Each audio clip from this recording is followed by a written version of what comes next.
Hello दोस्तों, competition की जितनी भी हम तैयारी करते हैं उसके दौरान बहुत सारे ऐसे टॉपिक होते हैं जो एक कॉमन टॉपिक होते हैं। एसएससी हो, रीट हो, रेलवे हो, महिला सुपरवाइजर हो, कुछ ऐसे कॉमन टॉपिक है जो सभी एग्जाम में पूछे जाते हैं। आज हम बात करेंगे उन्हीं टॉपिकों में से एक टॉपिक परिसंचरण तंत्र। 11 क्लासेस से राकेश शर्मा सर आपसे साथ जुड़े हुए हैं और इन टॉपिक के साथ हम शुरू करते हैं। आज का टॉपिक जिसकी हम बात कर रहे हैं परिसंचरण तंत्र। परिसंचरण तंत्र मतलब हम बात करने वाले हैं सर्कुलेटरी सिस्टम।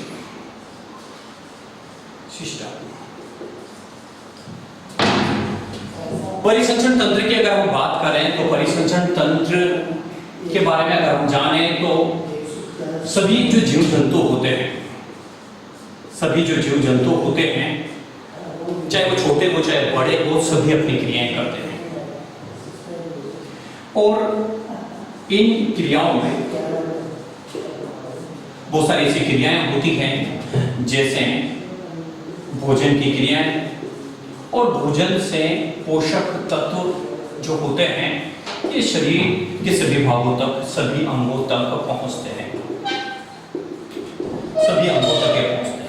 भोजन के अलावा अगर हम बात करें जैसे हार्मोन की होने वाली क्रियाएं हैं,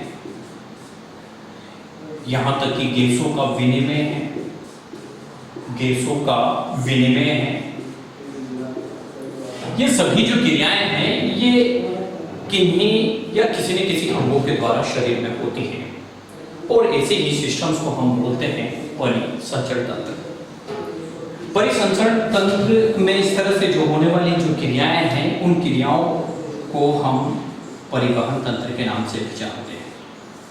परिवहन तंत्र, परिसंचरण तंत्र की अगर जनरल बेस बात होती है, जनरल बेस हम जानने की कोशिश करते हैं तो परिसंचरण तंत्र को दो भागों में बांटा गया है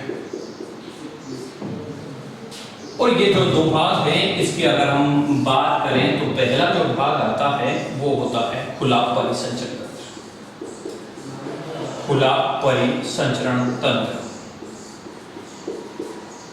और दूसरा जो भाग है वो होता है बंद परिसंचरण तंत्र। बंद परिसंचरण तंत्र, लेकिन खुला परिसंचरण तंत्र और बंद परिसंचरण तंत्र थोड़ा सा आपके दिमाग में एक बात आ रही होगी कि किस तरह से हमें डिवाइड किया गया, किस तरह से ये।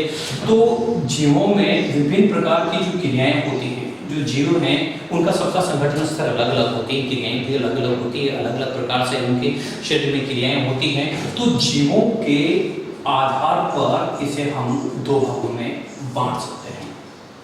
मैं एमएस क्लासिफिकेशंस में विभिन्न प्रकार के जीवों का वर्गीकरण आपको समझाऊंगा। इसके साथ में श्वसन की, पाचन की, उत्सर्जन, एंजाइम, हार्मोन की, ग्रंथियों की, हृदय की, विटामिन, कार्बोहाइड्रेट, प्रोटीन, पोषक तत्व, डिजीज, सभी के वीडियो आपके सामने अपलोड होंगे, आपके सामने ये वीडियो होंगे ताकि आप इस समय जो आपको ऐसा लग रहा है बिल्कुल डिफिकल्ट एक समय आपके सामने है, वो आप अच्छी तरह से इस समय को शेयर कर सके और अपने पढ़ाई के साथ अपना तालमेल बिठा पाए। खुला परिसंचरण तंत्र और बंद परिसंचरण तंत्र, आपको नाम से ही पता चल रहा है कि खुला जो परिसंचरण तंत्र है उस खुले परिसंचरण तंत्र में नलिकाएं नहीं पाई जाती हैं, अर्थात यह नलिका विहीन तंत्र होता है। दूसरा होता है बंद परिसंचरण तंत्र, इसको हम नलिका युक्त तंत्र बोल सकते हैं। नलिका युक्त, बहुत बार आपके दिमाग में भी बात आ रही होगी कि नलिका युक्त हमारे शरीर के अंदर भी क्या नलिकाएं होती हैं? हम किस तरह के तंत्र की हम बात कर रहे हैं? क्या ये खुला परिसंचरण तंत्र है या बंद परिसंचरण तंत्र है? तो एक बात हमने सबसे पहले देखी है कि ये नलिका विहीन है और ये नलिका युक्त परिसंचरण तंत्र है। इस नलिका विहीन तंत्र में जितनी भी जो क्रियाएं होती है जितनी भी जो क्रियाएं होती हैं, ये क्रियाएं अंगों के द्वारा वातावरण के सामंजस्य से होती है। अंगों के द्वारा वातावरण के सामंजस्य से ये क्रियाएं होती हैं। जबकि बंद परिसंचरण तंत्र की अगर हम बात करें तो बंद परिसंचरण तंत्र की जो बात हम करते हैं तो इसके लिए नलिका युक्त नलिकाएं हैं। तो नलिकाओं की जब भी बात आती है तो हमने धमनियां और शिराओं की बात होती है। धमनियां और शिराओं के द्वारा इसमें होने वाली क्रियाएं हैं। बंद परिसंचरण तंत्र, खुला परिसंचरण तंत्र, हम सर्कुलेटरी सिस्टम की हम बात कर रहे हैं। जीव जंतु में विभिन्न क्रियाएं जैसे भोजन, परिवहन, हार्मोन सभी क्रियाएं सामान्यतः एक तंत्र के द्वारा होती हैं जिसे हम परिवहन तंत्र कहते हैं। और इसे दो भागों में हमने बांट दिया है, एक खुला परिसंचरण तंत्र, एक बंद परिसंचरण तंत्र। एक जंगल वेस खुला परिसंचरण तंत्र होता है, ये नलिका विहीन होता है, और दूसरा बंद परिसंचरण तंत्र होता है, वो नलिका युक्त होता है। इसमें क्रियाएं अंगों के द्वारा सीधे वातावरण के साथ तालमेल या सामंजस्य बिठाने के दौरान होती है। और इसमें जो नलिका युक्त परिसंचरण तंत्र है, इसमें ये जितनी भी क्रियाएं हम करते हैं इनमें धमनियां और शिराओं के माध्यम से। अब आप सोच रहे हो कि इसमें जो ये क्रियाएं होती हैं धमनियां और शिराओं के माध्यम से, ये किस तरह से होती हैं, कौन सी क्रियाएं हैं? तो ये सारी क्रियाएं जो जिसकी हम बात कर रहे हैं धमनियां और शिराओं की, ये सारी क्रियाएं एक नलिका होने के कारण ये बंद परिसंचरण के रूप में होती हैं। और इसमें जो तरल होता है, इस तरल को हम जानते हैं, पढ़ते भी हैं, जिसको हम बोलते हैं ब्लड या रुधिर। बहुत सारी ऐसी बातें हैं जिसको हम पढ़ेंगे, जानेंगे कि हमारे शरीर में कितना रुधिर होता है, कुल भार का कितना प्रतिशत रुधिर होता है। आरबीसी, डब्ल्यूबीसी और प्लेटलेट्स में जो इनकी मात्रा है, इसकी प्रतिशत मात्रा को क्या कहते हैं? प्लाज्मा में कौन सी प्रोटीन होती है, कौन जल का संतुलन बनाए रखती है? ऊंचाई पर जाते हैं तो हमारी आरबीसी पर क्या इफेक्ट पड़ता है, डब्ल्यूबीसी का बढ़ना कम होना। इस तरह से हम सारे वीडियोस हम आपके सामने बड़े डीपली से अध्ययन करेंगे। दोनों तंत्रों के बारे में आपकी एक बात थोड़ी सी डाउटिंग हो रही होगी, देखा होगा, जाना होगा कि खुला परिसंचरण तंत्र और बंद परिसंचरण तंत्र में आपने बोला है कि कौन से जीव आते हैं। चलो इस जीव को जानने के लिए हम थोड़ा सा और इनके बारे में अध्ययन करते हैं। खुला परिसंचरण, अब कभी कभी एग्जाम में यूं भी प्रश्न होता है कि कौन नलिका विहीन है और कौन नलिका युक्त है। तो नलिका युक्त का मतलब बंद परिसंचरण तंत्र और नलिका विहीन का मतलब खुला परिसंचरण तंत्र। और इस खुले परिसंचरण तंत्र में कशेरुकी जीव आते हैं, कशेरुक जीव आते हैं। अब कशेरुक जीव आते हैं, इसका मतलब अगर हम बात करते हैं तो इसमें ऑर्थोपोडा और मोलस्का, ऑर्थोपोडा और मोलस्का के जीव आते हैं। ऑर्थोपोडा जंतु जगत का सबसे बड़ा संघ है, जिसमें तिलचट्टा, बिच्छू, मच्छर, मक्खी, कीट सभी इसमें आते हैं। जैसे मैंने इसमें एक उदाहरण दे दी आपको, तिलचट्टा, मच्छर, मक्खी, कीट, बहुत सारे उदाहरण दे सकते हो। मोलस्का, लेकिन अपवाद एक बात हमें याद रखनी होगी, मोलस्का में एक सिप्लोपोडा, वो हम खुला परिसंचरण तंत्र में सम्मिलित नहीं करते हैं। अब तो देखा आपने, जाना कि खुला परिसंचरण तंत्र में कशेरुक जीव आते हैं, ऑर्थोपोडा, तिलचट्टा, मच्छर, मक्खी, कीट या मोलस्का, इसके सारे जीव इसमें सम्मिलित किए जाते हैं। ऐसे आप सोच रहे होंगे कि बंद परिसंचरण तंत्र में कौन से जीव आते हैं? तो बंद परिसंचरण तंत्र के अंतर्गत हम बात कर सकते हैं मनुष्य। तो मनुष्य में कौन सा परिसंचरण तंत्र पाया जाता है? तो आप जानते हो कि मनुष्य में जो परिसंचरण तंत्र पाया जाता है वो बंद परिसंचरण तंत्र है। इसके अलावा एनिलिडा,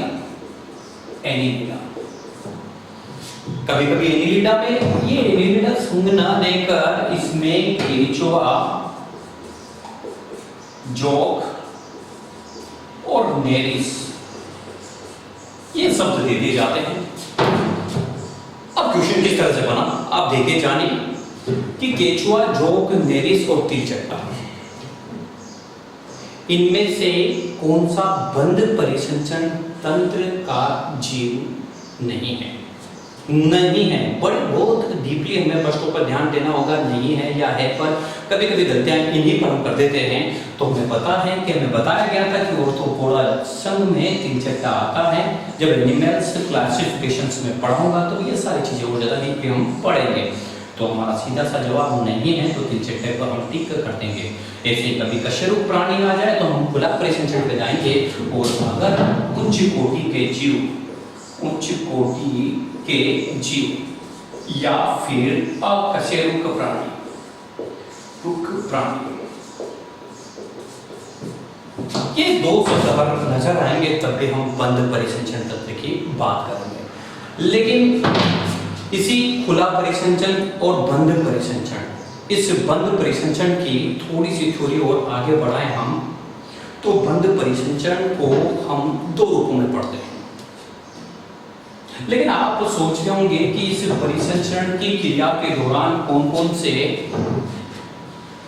शरीर के भाग सबसे महत्वपूर्ण रूप से काम आते हैं। तो आपको पता है, एक तो हमारी बात होती है हृदय, जिसका हम पूरा क्लास में बहुत सारे क्वेश्चंस बनते हैं, हर एग्जाम में इसके क्वेश्चंस आते हैं। हृदय या हार्ट की हम इसमें बात करते हैं, ये हार्ट की हम इसमें बात करते हैं। दूसरी जो बात आती है उसमें हमने दूसरा वाहिकाएं जिसको हम धमनियां और शिराएं, ये धमनियां और शिराएं, धमनियां आर्टरीज के हम बात कर रहे हैं, और दूसरी हमारी बात होगी शिराएं, वेन्स की हम बात कर रहे हैं। तीसरी अगर हम बात करें तो फिर जो बात होती है वो होती है रुधिर। रुधिर मतलब ब्लड, और रुधिर में यीशु का विनिमय होता रहता है। हम जानते हैं कि लेफ्ट, हृदय के लेफ्ट और राइट पार्ट, क्या हम बात करें हृदय के दाएं और बाएं भाग में, आपने देखा होगा कि हृदय के या हमारे हृदय में बाएं और शुद्ध रुधिर का प्रवाह होता है, दाएं और अशुद्ध रुधिर का प्रवाह होता है। दाएं और जो रुधिर आता है वो शरीर से फुफ्फुसी शिराओं के माध्यम से रुधिर आता है, जबकि बाएं भाग में जो शुद्ध रुधिर आता है, आपको पता है वेना कोआ, महाशिरा जिसको हम बोलते हैं, वहां से शुद्ध रुधिर आता है। और दाएं भाग से ये अशुद्ध रुधिर हृदय में, दाएं भाग से ये जो अशुद्ध रुधिर होता है वो यहाँ पर इन फेफड़ों में, लंग्स में जाकर इसका प्यूरिफाई होता है। इसलिए कभी कभी क्वेश्चन ये भी बन जाता है कि रक्त के शुद्धिकरण के लिए, रक्त के शुद्धिकरण के लिए, शुद्धिकरण में भी हम ये बोल सकते हैं कि गैसों के विनिमय में, रक्त में गैसों के विनिमय में कौन सहायक होता है। तो जो गैसों का जो विनिमय है, आदान प्रदान है, उस गैसों के विनिमय में फेफड़े सबसे महत्वपूर्ण भाग निभाते हैं। परिसंचरण तंत्र जीवन चाहे छोटे चाहे किसी भी प्रकार के जीव जंतु, इसमें विभिन्न प्रकार की क्रियाओं के द्वारा, चाहे पोषक तत्व, भोजन, हार्मोन, एंजाइम आदि जितनी भी क्रियाएं होती है उसके लिए तंत्र की आवश्यकता होती है, जिसे हमने परिवहन तंत्र बोला है। इसे दो भागों में बांटा, खुला और एक बंद परिसंचरण। खुला परिसंचरण तंत्र वो परिसंचरण तंत्र हैं जिसमें हमने देखा है कि नलिका विहीन, जिसमें शरीर के अंदर जो क्रियाएं होती है ये अंगों के द्वारा इन्वायरमेंट के सीधे संपर्क में पड़ने के कारण होती हैं।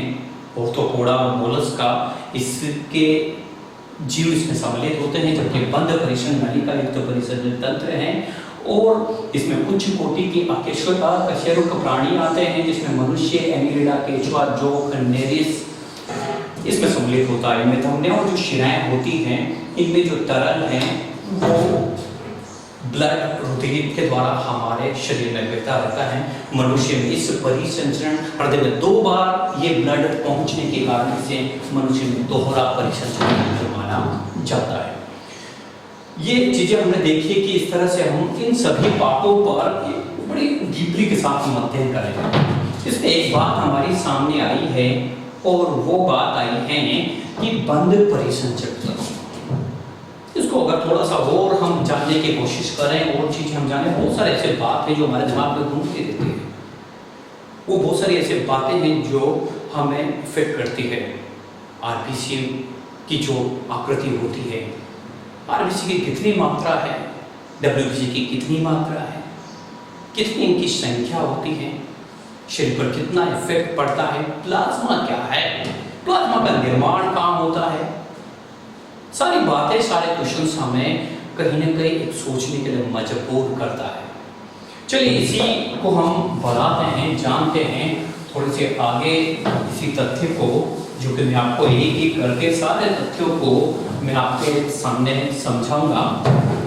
एक एक पार्ट को मैं आपको क्लियर कराऊंगा, चाहे वो हार्ट का हो, चाहे वो धमनियाँ हो, चाहे वो शिराएं हैं, इन सभी तथ्यों को हम बड़े बड़े हो सकते हैं। एक बात हमने देखी है और जानने की कोशिश की है, और ये बंद परिसंचरण तंत्र, संचरण तंत्र, बंद परिसंचरण तंत्र के आधार पर हम इसको डिवाइड करें, इसको हम दो भागों में बांटेंगे। एक रुधिर परिसंचरण तंत्र, रुधिर परिसंचरण तंत्र। मैंने पहले कहा भी है आपसे कि परिसंचरण तंत्र या परिवहन तंत्र में सबसे महत्वपूर्ण जो भाग होता है, ये भाग होता है हृदय का। और इसमें रुधिर संवहनी, इसमें जो रुधिर होता है ये इसका सबसे महत्वपूर्ण भाग है, हृदय और इसके साथ में रुधिर सबसे महत्वपूर्ण संवहनी भाग जिसको हम बोलते हैं हृदय या रुधिर, क्योंकि रुधिर एक ऐसा तरल है जो शरीर के प्रत्येक भाग तक, प्रत्येक अंगों तक पहुंचता है। रुधिर परिसंचरण तंत्र और एक मैंने से बांट दिया है लसिका परिसंचरण तंत्र, लसिका परिसंचरण तंत्र। रुधिर परिसंचरण तंत्र और लसिका परिसंचरण तंत्र, अगर मैं कभी कभी यहाँ से एक प्रश्न पूछ लिया जाता है कि रुधिर परिसंचरण तंत्र की खोज किसने की, तो रुधिर परिसंचरण की खोज के लिए विलियम हार्वे,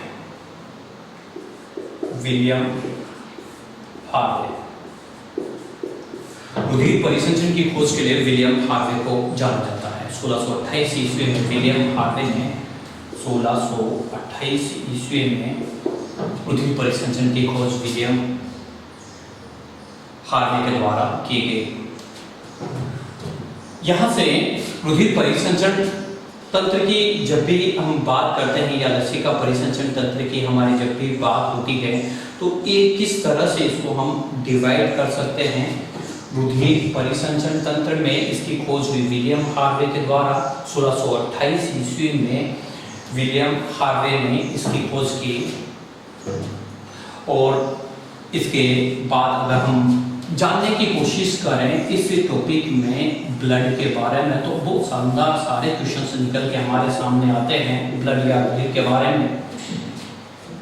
ब्लड या रुधिर, ब्लड रुधिर एक कनेक्टिव टिश्यूज है, इसको हम बोल सकते हैं तरल संयोजी ऊतक, तरल संयोजी ऊतक एक कनेक्टिव टिश्यूज। रुधिर एक तरल संयोजी ऊतक है। रुधिर क्या है?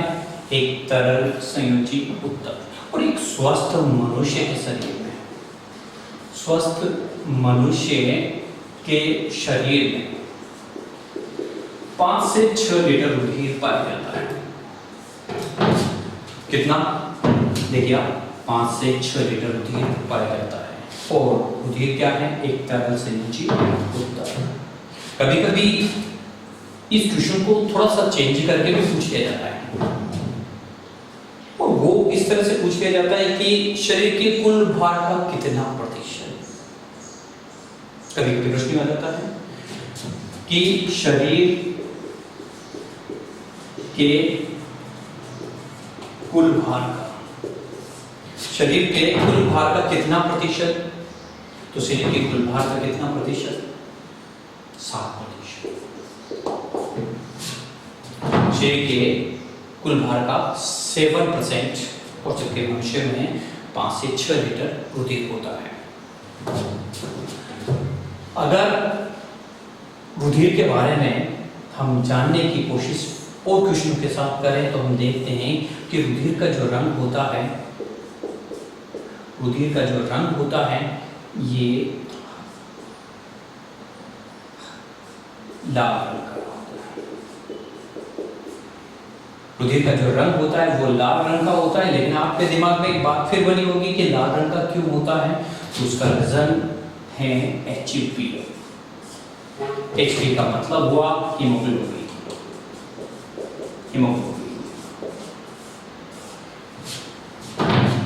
रुधिर का रंग लाल होता है किसके कारण? हीमोग्लोबिन के कारण, Hb के कारण। ये हीमोग्लोबिन की हम बात करते हैं तो हीमोग्लोबिन दो शब्दों से बना हुआ है, एक हीम प्लस ग्लोबिन। ग्लोबिन एक प्रकार की प्रोटीन है और हीम का मतलब होता है लोहा या आयरन, लोहा या आयरन। रुधिर का रंग लाल हीमोग्लोबिन के कारण होता है। वैसे खुद हीमोग्लोबिन नीले रंग का होता है। अगर कभी कभी क्वेश्चंस में हीमोग्लोबिन के बारे में पूछ लिया जाए कि हीमोग्लोबिन का रंग कैसा होता है, तो फिर हमारा जवाब होगा गुलाबी रंग। कौन सा रंग होगा? गुलाबी। बंद परिसंचरण तंत्र को हमने दो भागों में बांटा, एक रुधिर परिसंचरण तंत्र और दूसरा लसिका परिसंचरण तंत्र। खोज के लिए विलियम हार्वे को उसका श्रेय दिया जाता है। 1628 ईस्वी में विलियम हार्वे ने रुधिर परिसंचरण तंत्र की खोज की गई। रुधिर एक तरल संयोजी ऊतक है। एक स्वस्थ मनुष्य के शरीर में 5 से 6 लीटर रुधिर होता है। कुल भार का 7% ये रुधिर होता है। इसका जो रंग होता है वो लाल होता है और लाल रंग होने का कारण क्या है? हीमोग्लोबिन। लेकिन हीमोग्लोबिन का स्वयं का जो रंग होता है वो स्वयं का रंग होता है। हीमोग्लोबिन दो शब्दों से मिलकर बना है, एक हीम और दूसरा ग्लोबिन। और ग्लोबिन एक प्रकार की प्रोटीन है। हीम में एक लोहा, हीम एक रंजक है जिसको हम बोलते हैं, हीम एक रंजक है जिसको हम बोलते हैं लोहा या आयरन, लोहा या आयरन। और लोहा या आयरन की जिसकी हम बात कर सकते हैं वो, और इसको हम हेमेटिन भी बोल सकते हैं। इसको हम हेमेटिन, कभी कभी इसके लिए हेमेटिन शब्द भी यूज किया जाता है। आप सोच रहे होंगे कि हीमोग्लोबिन क्या वर्क करता है, क्या काम करता है, तो हम देख सकते हैं कि हीमोग्लोबिन हमारे शरीर में ऑक्सीजन और कार्बन डाइऑक्साइड का संवहन करता है। ये बात हुई है हीमोग्लोबिन के बारे में। चलिए थोड़ा सा बात और चल रहे हैं तो हम चलते हैं सीधे हीमोग्लोबिन पर कुछ क्वेश्चंस जानने के लिए। कुछ क्वेश्चंस जानने के लिए हम सीधे से इफेक्ट करते हैं हीमोग्लोबिन के ऊपर या हीमोग्लोबिन के संदर्भ में। मैंने थोड़ा सा इस चीज को और क्लियर करने की कोशिश की कि कभी कभी यहाँ से क्वेश्चन बन जाते हैं, यहाँ से क्वेश्चन बन जाते हैं।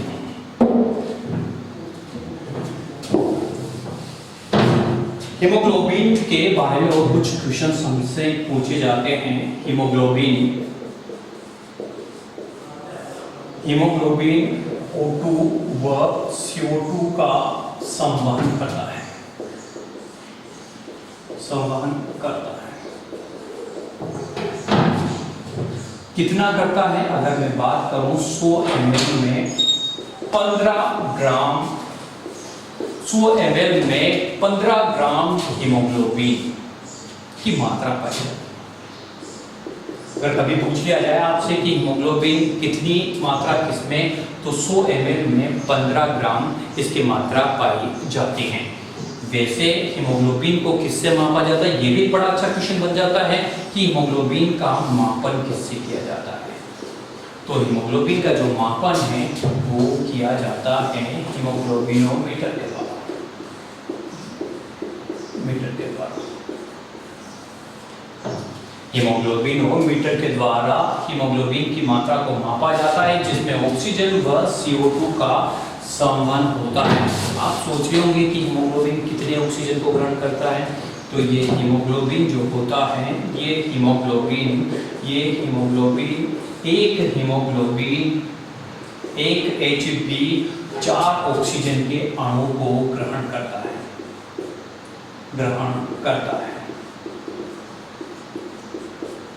कभी कभी इसमें इस Hb के अकॉर्डिंग कभी प्रश्न आपसे पूछ ले रहे कि एक हीमोग्लोबिन कितने ऑक्सीजन के अणु को ग्रहण करता है? 4। हीमोग्लोबिन का मापन किससे किया जाता है? हीमोग्लोबिन 100 ml में कितने ग्राम इसकी मात्रा होती है? रुधिर में अगर मैं 100 ml रुधिर में हीमोग्लोबिन की मात्रा Hb की मात्रा जानने की कोशिश करूं तो इसकी मात्रा कितनी होती है? 15 ग्राम। कितनी ग्राम? 15 ग्राम। कभी कभी इसकी ये भी पूछ लिया जाता है कि पुरुष और महिला में इसकी मात्रा कितनी है? पुरुष या महिला में इसकी मात्रा क्या है?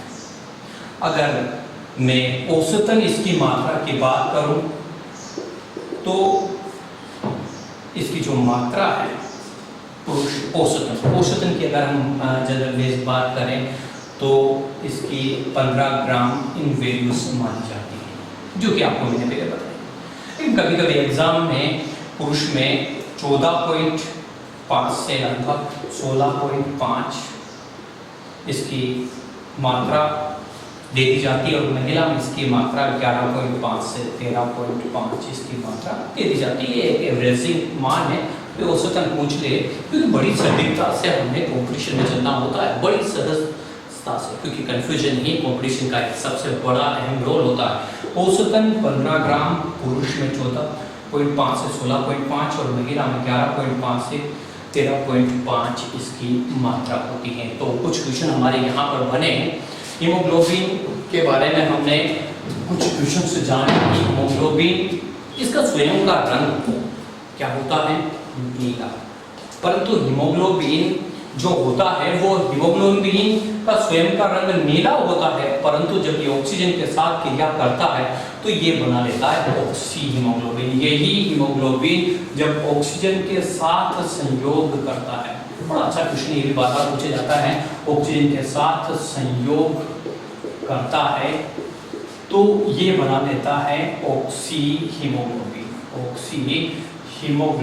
बना देता है, ऑक्सी हीमोग्लोबिन बना देता है। तो कुछ क्वेश्चन हमारे सामने होगा कि ऑक्सीजन और CO2 का संवहन कौन करता है? हीमोग्लोबिन। दूसरा कि हीमोग्लोबिन की मात्रा कितनी हुई? तो 100 ml रुधिर में 15 ग्राम Hb की मात्रा होती है। ये सारे जितने भी क्वेश्चन है इंपॉर्टेंट क्वेश्चन है, या तो हम एक एक क्वेश्चन को निकालने बैठ जाए, लेकिन इससे बढ़िया है कि जब तरीका हम जब सही तरीके से सजेशनली चलते हैं तो सारे प्रश्नों के हमारे दिमाग में जवाब होते हैं। अगर हम रटने के लिए पर जानेंगे तो फिर इसके जवाब हम नहीं, फिर तो रटना बन जाता है। तो इसका मापन हीमोग्लोबिनोमीटर से होता है, जबकि हीमोग्लोबिनोमीटर में एक Hb 4 ऑक्सीजन अणु को ग्रहण करता है और पुरुष वैसे औसतन इसकी मात्रा 15 ग्राम होती है, लेकिन कभी कभी एग्जाम में कंफ्यूजन के लिए पुरुष में इसकी मात्रा 14.5 से 16.5 और महिला में इसकी मात्रा 11.5 से 13.5 इसकी मात्रा दे दी जाती है। अगर मैं थोड़ी सी बात करूं तो हमें कभी कभी देखते हैं कि ये जो ब्लड है रुधिर जो है, इस रुधिर का जो अध्ययन है, एक जनरली बात ये होता है रुधिर का अध्ययन, इसका अध्ययन किया जाता है हेमेटोलॉजी में। रुधिर का जो अध्ययन है, ब्लड या रुधिर का जो अध्ययन है, ये अध्ययन किया जाता है, कहाँ पर किया जाता है? हेमेटोलॉजी में। वो बात कभी 3 क्वेश्चन रेलवे में बड़े फेमस तरीके से पूछे जाते हैं, जिसमें रुधिर का अध्ययन किसमें किया जाता है? हेमेटोलॉजी में। दूसरा प्रश्न बन जाता है कभी यहीं पर कि हृदय या हार्ट का अध्ययन किसमें किया जाता है? जो हार्ट है, इस हार्ट या हृदय का अध्ययन किसमें किया जाता है? तो इसका अध्ययन किया जाता है कार्डियोलॉजी में। कार्डियोलॉजी में इसका अध्ययन किया जाता है। तीसरी बात, एक जब जान ही रहे हैं तो यहाँ पर एक शब्द और जानते हैं, तो कभी कभी तीसरा वर्ड आ जाता है कि धमनियां या शिराओं का अध्ययन किसमें किया जाता है? धमनियां व शिराओं का अध्ययन किसमें किया जाता है? तो धमनियों व शिराओं का अध्ययन किया जाता है एंजियोलॉजी में। एंजियोलॉजी में इसका अध्ययन किया जाता है। तो 3 क्वेश्चन हमारे सामने फिर बने कि रुधिर का अध्ययन किसमें किया जाता है? हेमेटोलॉजी में। हृदय का अध्ययन किया जाता है कार्डियोलॉजी में। धमनियों और शिराओं का जो अध्ययन किया जाता है वो एंजियोलॉजी में, जिसमें हम पूरा पढ़ेंगे इनको सभी को एक एक तरह से क्लियर करेंगे। हेमेटोलॉजी ब्लड या रुधिर के बारे में हेमेटोलॉजी। और आपने देखा होगा, जाना होगा कि जब कभी हमारी चोट लग जाती है तो चोट लगने के दौरान हम जब शरीर से ब्लड बाहर निकल जाता है तो फिर उस ब्लड को एक व्यक्ति से दूसरे व्यक्ति में भी चढ़ाया जाता है और ये क्रिया रुधिर आदान कहलाती है। जब कभी चोट लग गई साहब तो चोट लगने के बाद में किसी व्यक्ति को जब ये रक्त चढ़ाया जाता है तो रक्त चढ़ाने की ये जो क्रिया है ये क्रिया कहलाती है रुधिर आदान क्रिया। और ये क्रिया रुधिर आदान क्रिया। अच्छा क्वेश्चन है फिर बन क्या, देखो कि चोट लग गई, रुधिर बह गया तो फिर व्यक्ति को रुधिर चढ़ाना होगा, ब्लड ट्रांसफ्यूजन उसको किया जाना है, तो फिर ये क्रिया रुधिर आदान कहलाती है। और ये जो क्रिया है रुधिर आदान की क्रिया सबसे पहले 1667 ईस्वी में 1667 ईस्वी में डेविस नामक व्यक्ति के द्वारा की जाती है। डेविस नामक व्यक्ति के द्वारा ये की जाती है। हम एक जनरल बेस्ड टॉपिक के बारे में और अध्ययन करेंगे कि रुधिर और रुधिर का संगठन, और इस रुधिर के संगठन को हमने देखा है, जाना है कि एक है प्लाज्मा और दूसरी है रुधिर कोशिकाएं। सारे क्वेश्चंस रुधिर कोशिकाएं, 55% प्लाज्मा और 45% रुधिर। इन दोनों से मिलकर बनता है रुधिर का संगठन। और इसी प्लाज्मा की जब हम बात करेंगे तो जानेंगे कि प्लाज्मा एक तरह निर्जीव है, यकृत इसका निर्माण होता है, फाइब्रोनोजेन प्रोटीन पाई जाती है। इसके अलावा बहुत सारे की हीमोग्लोबिन और गामा ग्लोबुलिन, इसके साथ में आरबीसी, डब्ल्यूबीसी, प्लेटलेट्स के बारे में बहुत सारे क्वेश्चनों की बात करेंगे। अगले आप 11 क्लासेस के साथ जुड़े रहिए और सारे क्वेश्चनों को वापस से अपने दिमाग पर रिपीट करते रहिए। आज के लिए ये, बाकी अगले वीडियो आपको जल्दी ही आपके सामने होगा। धन्यवाद।